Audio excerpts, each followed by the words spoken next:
Hey guys, welcome back to the Friday Vlog where we discuss activity that goes on here with the BuzzWeaver channel.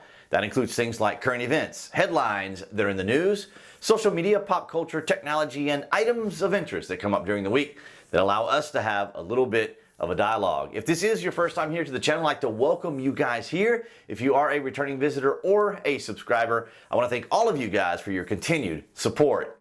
We started off with CNET's article. Facebook, Twitter, CEOs visit Congress again. Yes, they're visiting Congress again because Congress isn't addressing the problem, Section 230, and bias usage of their terms of service. Mark Zuckerberg and Jack Dorsey are appearing before a Senate committee. Yes, they are appearing yet again. Facebook CEO Mark Zuckerberg and Twitter CEO Jack Dorsey are becoming familiar faces on Capitol Hill. On Tuesday, the social media bosses are visiting with senators to take questions about how they moderate content on their sites. Well, it's very simple how they moderate it. They're biased, and they use Section 230 to protect themselves. If you don't know what Section 230 is, Section 230 protects the tech giants from being sued from what their members post on their platforms. So if someone says something about me, I can't sue Twitter or Facebook because someone was disparaging or slandering me because they can hide behind Section 230. But the reason that this is becoming a problem is because they're acting as publishers. Now, as a publisher, they go in and they moderate, for example, they change or edit posts by the president, for example, on Twitter. Now you have become a publisher. You are now affecting those on your site. So you move from being a platform into being a publisher.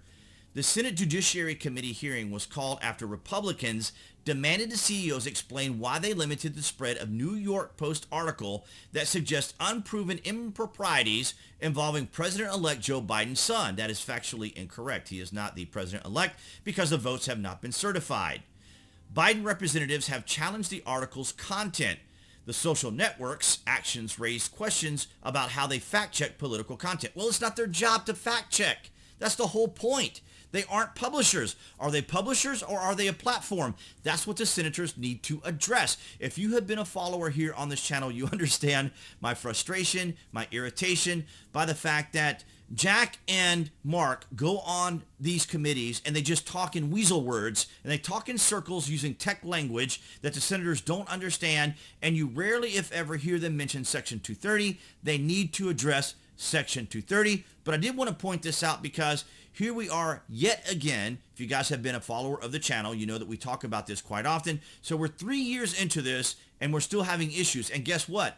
The election has already happened. We're very familiar with the fact that the Democrats worked alongside the mainstream media and with the tech giants to ensure that everyone hated the president as much as they did. Talking about Joe Biden, we have learned, of course, about the dark winter and his pandemic czar, if Biden becomes the president of the United States, has said that we are potentially looking at another lockdown from 4 to 6 weeks. So what does that mean? Well, from the Daily Mail we see, here we go again. Panic buyers across U.S. empty shelves of toilet paper, food, and disinfectants as 40 states see record daily increases in cases and 20 states report all-time highs in deaths. Now, of course, we've always known the message from the Democrats was they were going to play the pandemic to their advantage, which, of course, we are still dealing with the counts and all the ballots that were issued and then completed. And, of course, all that is still going on right now. But that was kind of their play. They were going to use the pandemic. As Rahm Emanuel once said, never let a crisis go to waste. So they took full advantage of it. Toilet paper, disinfectant, and groceries are once again flying off the shelves across the United States, with states forced to impose stricter lockdown and the number of new illnesses that I can't mention, cases spiked to 160,000 on Monday. So we know that this is going to be the continued pattern. And of course, we need to be aware of this and we need to be cautious of it. But we have been dealing now with the pandemic for nearly a year now, coming up on, actually, I think yesterday was the anniversary of when the illness was tracked back to Wuhan there in China. So as we talked about the dark winter and potential lockdowns, we have this article from CNBC. full lockdowns should be a very, very last resort and can be avoided. Whose Europe chief says. So the World Health Organization recognizes that when you start shutting things down, it creates its own set of problems, to include the complete collapse of an economy, sending countries into a recession, and creating yet a whole host of other problems. As Europe introduces more and more restrictive measures to curb the spread of the virus, the leaders of the World Health Organization, WHO, office in the region, has said the full-scale lockdown should be a very, very last resort. A proportional and targeted response is the way forward. Measures are tightening up in many countries in Europe, are appropriate and necessary responses to what the data is telling us. Dr. Hans Klug, WHO's regional director for Europe, said Thursday. So we can clearly see that WHO knows and is aware of the fact that when you start shutting down and start putting on these lockdowns yet again, it can affect economies quite dramatically. And of course, that is a concern that we have here in the States, because if we do go through yet another lockdown, this could affect potential businesses, business owners, and of course, send us into a recession here in the United States. In this article by The Conversation, written by John E. Finn, we see the continuing narrative of leveraging the pandemic as well as mask shaming those who want to exercise their constitutional rights. Now, I'll go into more of that detail as I read a little bit from this article. Many public health professionals and politicians are urging or requiring citizens to wear face masks to help slow the spread of the illness, which I can't say, of course, on YouTube. Some Americans have refused, wrongly claiming mask decrees violate the Constitution. An internet search turns up dozens of examples. Now, I don't know why John isn't using the internet to look up the First Amendment and some additional amendments that I'm going to cover here, but he conveniently uses his platform, and I like it here because they have a bit of a disclaimer over here about John. But nonetheless, I want to go down here and kind of read a little bit of what he's saying, or what he's inferring as well.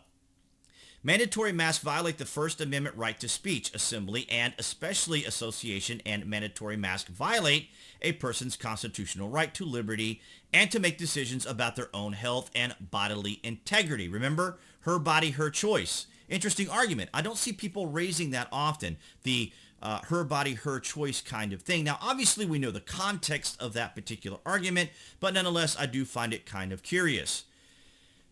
All right, so they're not mutually exclusive claims. A lawsuit filed by Florida residents against Palm Beach County, for example, argued that mask mandates interfere with personal liberty and constitutional rights, such as the freedom of speech, right to privacy, due process, and the constitutionally protected right to enjoy and defend life and liberty. The lawsuit asked the court to ensure a permanent injunction against the county's mask mandate. Now, okay, so this is from Florida. So now we're going to move to Massachusetts. On July the 27th, the court declined to issue an injunction against mask mandate. Citing Jacobson versus Massachusetts, the court found that no constitutional right is infringed by the mask ordinance mandate, and that the requirement to wear such a covering has a clear rational basis based on the protection of public health. More to the point, the court continued, constitutional rights and the ideals of limited government do not allow citizens to wholly shirk their social obligations to fellow Americans or to society as a whole. Okay, so let me reread that again, because I was thinking about what I wanted to say. To wholly shirk their social obligation to their fellow Americans or to society as a whole. After all, we do not have a constitutional right to infect others. Okay, very snarky. First and foremost, there is no law in the United States, in any state, any city, any county that I am aware of where not wearing a mask is illegal. None. Zero. And so he tries to take this particular court, or this particular incident right here in Massachusetts with Jacobson to make his argument. But it's completely ridiculous because there's no law against not wearing a mask. And look at this. We're obligated. Americans are obligated. How is that obligation enforced? How do you enforce an obligation to do something? Yes, you can ask people if they would be courteous and friendly and consider wearing a mask, but obligation? We have an obligation to our fellow Americans? Yeah, we have an obligation not to break the law, and there's no law against this. I mean, I understand that perhaps they could be drafted, but let's go to legislation and make this determination, not make these rulings from the bench. After all, we do not have a constitutional right to infect others. Okay, this is intent. This is suggesting that if I go to the grocery store and I don't wear a mask, that my intent is to harm others. That's an absurd and ridiculous argument. Imagine going to court. So you go to the grocery store, the police stop you, and I'm going to go into the 4th Amendment and 10th Amendment here in a second, and then say you're arrested. So you got to go to court, you're fined or you're arrested, so you go to court. And then I would say, Your Honor, there's no law against me going to the grocery store without a mask, and I had no intention of harming anyone. I went there to buy groceries. So you can see how this is continuing to be leveraged, continuing to be part of the narrative drive by the mainstream media to either shame people into wearing masks and or to confuse them about how the Constitution works, and to suggest that requiring citizens to wear face masks is some sort of law, and it is not. The reason I wanted to mention the 4th Amendment is a schoolmate of mine is living in Italy right now. And when he wants to walk his dog or go to the grocery store, he has to print out a permit. He has to print out this permit each day that he goes out to walk his dog or go to the grocery store, which made it kind of interesting because he made kind of a joke about, what would happen if he ran out of ink. But then he also mentioned that the local police there know him very well, and so they would probably not try to shake him down and say, show me your papers.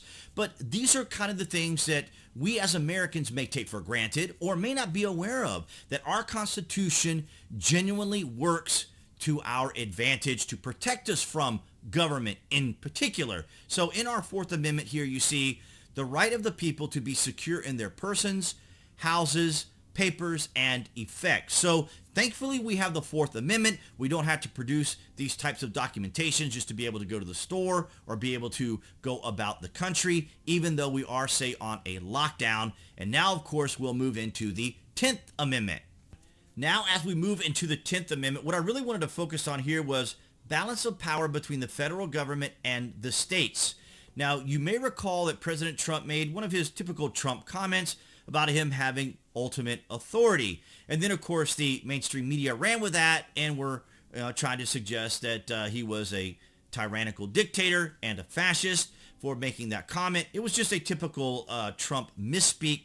But essentially, we have balances of power here in the United States, meaning that the federal government cannot necessarily dictate to the various states. So the amendment says that the federal government has only those powers specifically granted by the Constitution.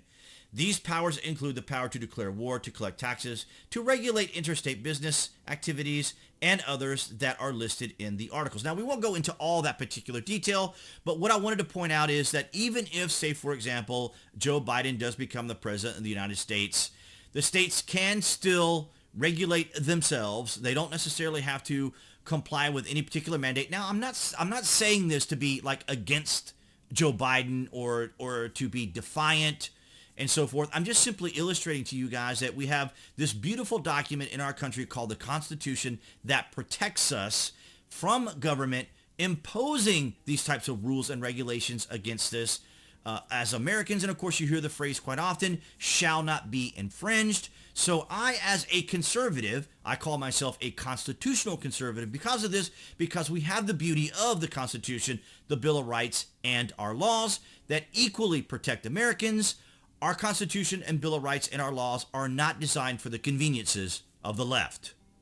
Now that we have covered a lot of the narrative-driven articles that we see each and every day, what we don't see from the mainstream media across their outlets and or platforms, as well as on social media, are these particular updates from the CDC, the Center for Disease Control and Prevention, here in the beautiful state of Georgia in our Atlanta metro area. And as you can see here, the survival rate is extraordinarily high, especially between the young ages of 0 to 49. It is 99.9% for them. 50 to 69, 99.5, and 70 plus, it is 94.6 survivability rate. That is incredibly encouraging. Now, I'm not suggesting that we should not take precautions. I'm not even suggesting that you guys shouldn't wear masks. I wear a mask just because I do want to be courteous, although I don't feel I have an obligation. And I also recognize that there is no law against it, but I want to do it to exactly, be that American who plays the part of being aware and friendly and courteous to my neighbors. However, I will leave a link to this particular image below this video so you guys can share it on your social media. All right, guys, so that's going to wrap it up for this Friday vlog. A little bit of a departure from election news, but that, of course, is still to come. I want to thank all of you guys for your continued support, especially those on Parlay and on the new video platform Odyssey. Thank you guys for your support. It is very much appreciated. And appearing there on the screen for those on YouTube, that would be the channel icon to click on and subscribe, as well as notifications.